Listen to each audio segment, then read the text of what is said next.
হরিণঘাটায় SIR enumeration form fill up সহায়তা কেন্দ্র শুভ সূচনা করল সিপিআইএম হরিণঘাটা শাখা। ভারতবর্ষের 12টি রাজ্যে এসআইআর লাগু হয়েছে, তার মধ্যে অন্যতম জেলা নদিয়া। নদিয়ার বিভিন্ন জায়গায় ইতিমধ্যেই চালু হয়ে গিয়েছে এসআইআর ফর্ম বিলি করার কর্মসূচি। সকলের বাড়িতে বাড়িতে বিএলও আধিকারিকরা গিয়ে দুটি করে ফর্ম দিচ্ছেন। যদিও বা কিছুদিন ধরে এসআইআর নিয়ে মানুষের মধ্যে একটি আতঙ্কের সৃষ্টি হয়েছে, সেই আতঙ্কের মধ্যে সাধারণ মানুষের কথা চিন্তা করে তাদের সহায়তা করার জন্য এগিয়ে এলেন সিপিআইএম। নদিয়া জেলার বিভিন্ন জায়গায় সিপিএম এর পক্ষ থেকে করা হয়েছে এসআইআর সহায়তা ক্যাম্প। আজ হরিণঘাটা মোল্লাবেলিয়া যমুনা পাড়ে সিপিআইএম এর হরিণঘাটা শাখার পক্ষ থেকে করা হয়েছে এসআইআর সহায়তা কেন্দ্র। প্রথম দিনে আজ অসংখ্য মানুষের সমাগম দেখা গেল। চলুন শুনে নেব তারা কি জানালেন।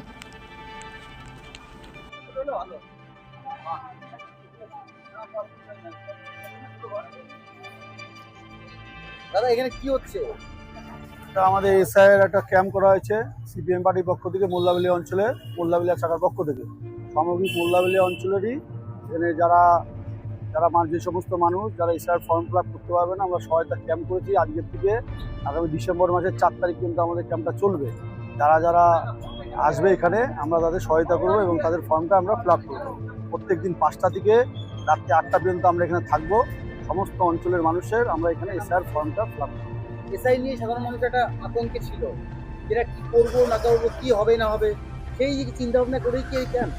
সেই চিন্তা ভাবনা করে আমরা চাই যে প্রকৃত যারা ভোটার, তারা প্রত্যেকটা ভোটার যাতে নির্দিষ্টভাবে তাদের নামগুলো বহাল থাকে, যাতে কোনো বৈধ ভোটার যাদের কারোর নাম না কাটা যায়, তার জন্য আমরা দায়িত্ব নিয়ে তাদের ফর্ম ফিল আপটা করে দিচ্ছি, যাতে তাদের কোনো নাম যাতে কাটা না যায়, বৈধতার সঙ্গে তাদের নামগুলো পুনরায় বহাল থাকে।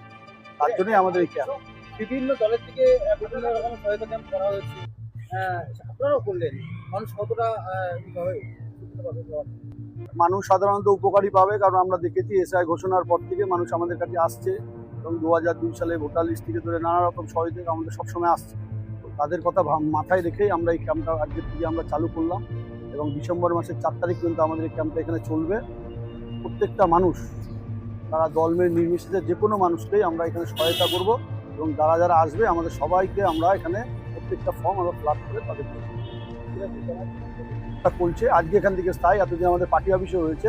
আজকের থেকে আমরা এই বাজারের উপরে একটা ক্যাম্প করে আমরা মানুষের সুবিধার্থে এখানে আমরা ক্যাম্পটা করেছি। দীপঙ্কর ঘোষ, মোল্লাবেলিয়া শাখা সম্পাদক। আপনার আপনার নাম কি? আরতি সোম। এটা কোন জায়গা? এটা হরিণঘাটা। হরিণঘাটা মোল্লাবেলিয়া। হ্যাঁ। কোথায় আসলেন আজকে? হ্যাঁ, কোথায় আসলেন এখন? মোল্লাবেলিয়াতে এসছি। কি করতে? এই ফুল নিতে এসছি, এখানে ফর্ম ফিল আপ করতে এসছি। কিসের ফর্ম এটা? এটা ভোটের। এসআইয়ের ফর্ম হ্যাঁ ফিল আপ করছেন? হ্যাঁ। কারা করছে? এই বাপ্পা ঘোষ। তারা কি কোনো রাজনৈতিক দল করে? সিপিএম দল থেকে কি ফর্ম ফিল আপ করছে? হ্যাঁ। কি বলবেন যে আজকে এরকম এসআই নিয়ে সারা রাজ্য তোলপাড়, এবং কি করবে, কি ভাবছে এবং ফর্ম কিভাবে ফিল আপ করবে, সেই উদ্দেশ্যে কি আপনাদের সাহায্যের জন্য কি তারা বসছেন? হ্যাঁ হ্যাঁ সাহায্য করার জন্য বসছেন? হ্যাঁ। এতে খুশি? হ্যাঁ, ভালো লাগছে এরকম একটা ক্যাম্প করা হলো। হ্যাঁ, ভালো ইচ্ছা অনেকে তো বলছে না। হ্যাঁ, ভালোই আমাদের ভালো হচ্ছে। আপনাদের সুবিধার জন্য করেছে। হ্যাঁ হ্যাঁ ভালো লাগছে তো? হ্যাঁ, ভালো লাগছে। আরো মানুষ আসবে? আসবে, অবশ্যই আসবে। কখন এসছেন? এই তো এসছি 5টায়। ফার্স্ট এসছেন? হ্যাঁ। ফর্ম ফিল আপ কি হয়েছে? না, হয়নি এখনো। লাইনে আছে? হ্যাঁ হ্যাঁ। কত লোক আছে মোটামুটি? এখানে আছে 10 জন। হচ্ছে লোক। হ্যাঁ, কোথায় বাড়ি আপনার? এই তো স্বপ্নহারের পাশেই। হ্যাঁ।